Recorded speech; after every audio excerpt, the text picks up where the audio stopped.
है कीमती।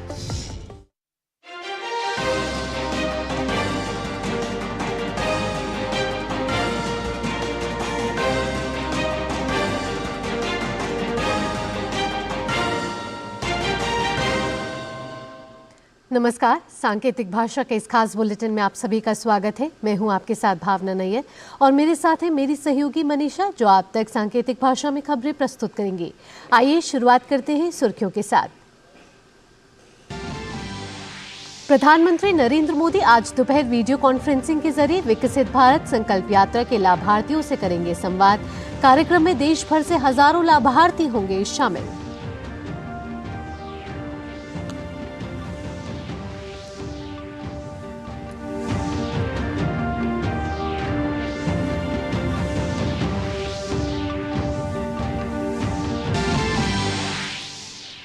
रक्षा मंत्री राजनाथ सिंह आज जम्मू के दौरे पर रहेंगे। सीमावर्ती जिलों में हालिया आतंकवादी हमलों के मद्देनजर मौजूदा सुरक्षा हालात की करेंगे समीक्षा।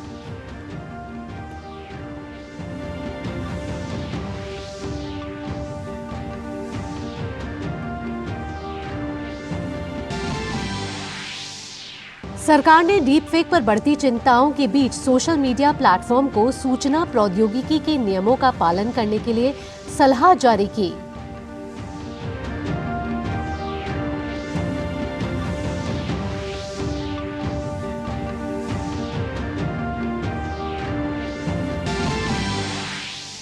रेलवे में जमीन के बदले नौकरी मामले में प्रवर्तन निदेशालय ने आज बिहार के पूर्व मुख्यमंत्री लालू प्रसाद यादव को धन शोधन रोकथाम अधिनियम के तहत अपना बयान दर्ज करने के लिए बुलाया।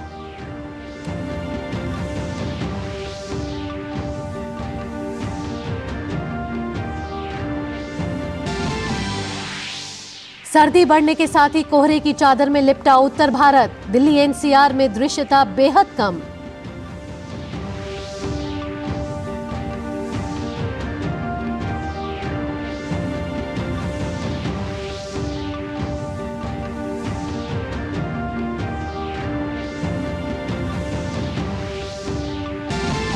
अंतर्राष्ट्रीय खबरों में रूस दौरे पर गए विदेश मंत्री डॉक्टर एस जयशंकर आज मॉस्को में अपने रूसी समकक्ष सरगेई लावरोव के साथ करेंगे मुलाकात। दोनों नेताओं के बीच यूक्रेन संकट, अफगानिस्तान और इजराइल हमास संघर्ष पर चर्चा होने की उम्मीद।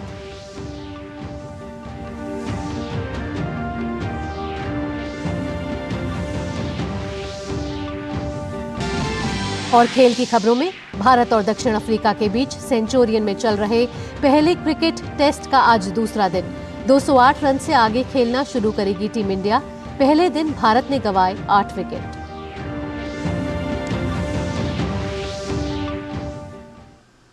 सुर्खियों के बाद अब खबरें विस्तार से। प्रधानमंत्री नरेंद्र मोदी आज वीडियो कॉन्फ्रेंसिंग के माध्यम से विकसित भारत संकल्प यात्रा के लाभार्थियों से बातचीत करेंगे। इस मौके पर प्रधानमंत्री कार्यक्रम में उपस्थित लोगों को संबोधित भी करेंगे। देश भर से विकसित भारत संकल्प यात्रा के हजारों लाभार्थी इस कार्यक्रम में शामिल होंगे। इस साल 15 नवंबर को विकसित भारत संकल्प यात्रा की शुरुआत की गई थी। यात्रा के लाभार्थियों से प्रधानमंत्री लगातार बातचीत कर रहे हैं। इससे पहले प्रधानमंत्री 3 बार वीडियो कॉन्फ्रेंसिंग के जरिए लाभार्थियों से बातचीत कर चुके हैं। अपनी वाराणसी यात्रा के दौरान भी प्रधानमंत्री ने लगातार 2 दिन विकसित भारत संकल्प यात्रा के लाभार्थियों से बातचीत की थी। सरकार की प्रमुख योजनाओं को अंतिम छोर तक पहुंचाने के उद्देश्य से विकसित भारत संकल्प यात्रा पूरे देश में चलाई जा रही है। यात्रा के माध्यम से सरकार की योजनाओं का लाभ समयबद्ध तरीके से सभी लक्षित लाभार्थियों तक पहुंचाने का कार्य किया जा रहा है।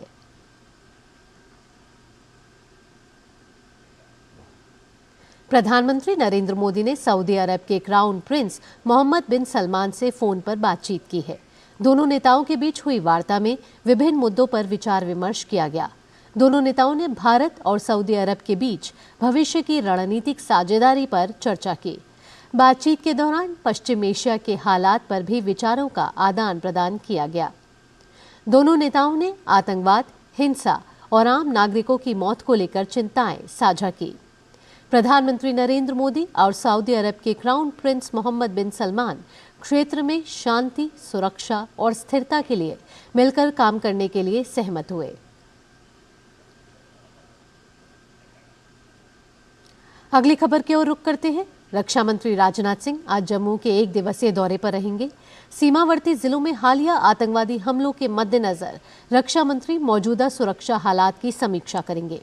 जानकारी के मुताबिक इलाके में तैनात सैन्य कमांडरों की ओर से रक्षा मंत्रियों को आतंकियों के खिलाफ चलाए जा रहे अभियानों के बारे में विस्तार से जानकारी दी जाएगी।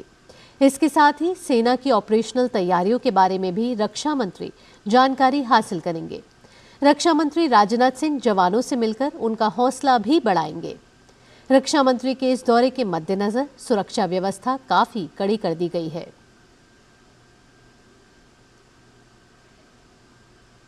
रेलवे में जमीन के बदले नौकरी से जुड़े धन शोधन मामले में प्रवर्तन निदेशालय ने आज बिहार के पूर्व मुख्यमंत्री लालू प्रसाद यादव को अपना बयान दर्ज करने के लिए बुलाया है।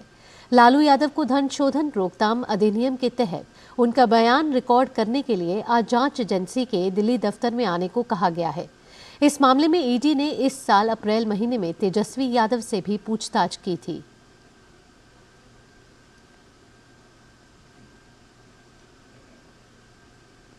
केंद्र ने सभी सोशल मीडिया प्लेटफॉर्म को सलाह दी है कि वे आर्टिफिशियल इंटेलिजेंस डीप फेक के माध्यम से भ्रामक खबरें चलाने से सावधान रहें।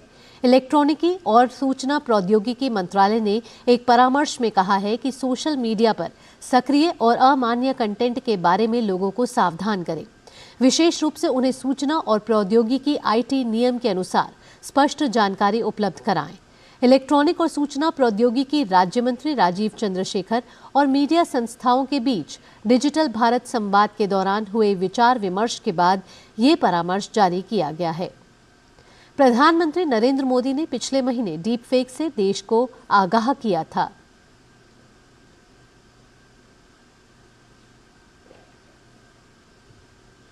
अब खबर बदलते मौसम से जुड़ी हुई।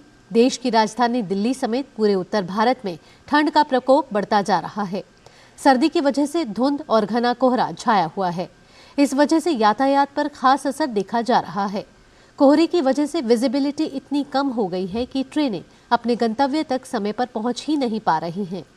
ठंड से बचने के लिए लोग रैन बसेरे का सहारा लेते देखे गए।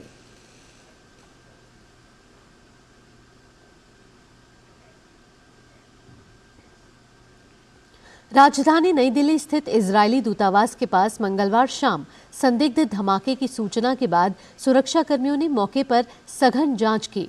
मंगलवार शाम करीब 6 बजे इजरायली दूतावास की बैक साइड में स्थित जिंदल हाउस में एक तेज आवाज आई। मामले की संवेदनशीलता को देखते हुए दिल्ली पुलिस के वरिष्ठ अधिकारी, डॉग स्क्वाड, क्राइम टीम, बम निरोधक दस्ता और फॉरेंसिक विशेषज्ञ वहां पहुंचे। इसके बाद इलाके की घेराबंदी पर गहन तलाशी की गई। दिल्ली पुलिस आगे की जांच कर रही है। इस बीच इजरायली दूतावास की ओर से जारी एक बयान में कहा गया है कि उसके सभी कर्मचारी सुरक्षित हैं।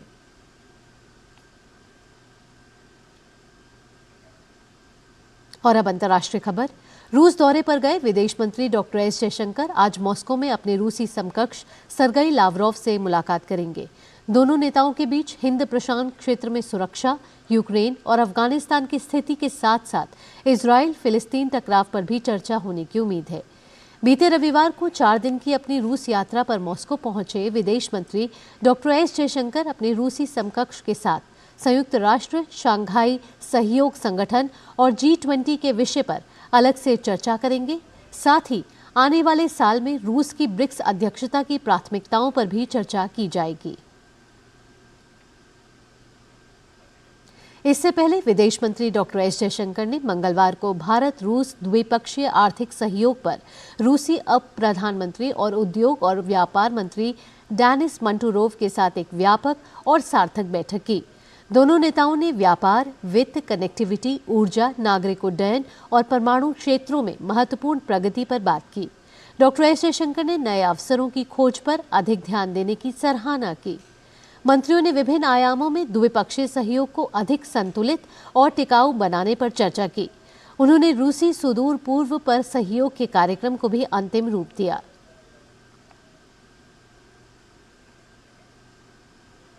खेल से जुड़ी खबर में भारत और दक्षिण अफ्रीका के बीच 2 टेस्ट मैचों की सीरीज का पहला मुकाबला सेंचुरियन के सुपर स्पोर्ट पार्क में खेला जा रहा है। आज मुकाबले के दूसरे दिन टीम इंडिया 208 रन से आगे खेलना शुरू करेगी। पहले दिन बल्लेबाजी करते हुए टीम इंडिया ने 59 ओवर में 8 विकेट खोकर 208 रन बनाए हैं। बारिश के कारण पहले दिन पूरा खेल नहीं हो पाया। निर्धारित 90 ओवर में 31 ओवर नहीं फेंके जा सके।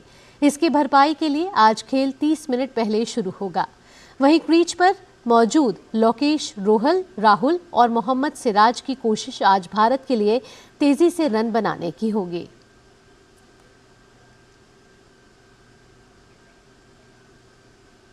इसी के साथ इस खास बुलेटिन में इतना ही। मुझे और मेरी सहयोगी मनीषा के साथ हमारी पूरी टीम को दीजिए इजाजत। डीडी न्यूज पर खबरों और कार्यक्रमों का सिलसिला जारी रहेगा। नमस्कार।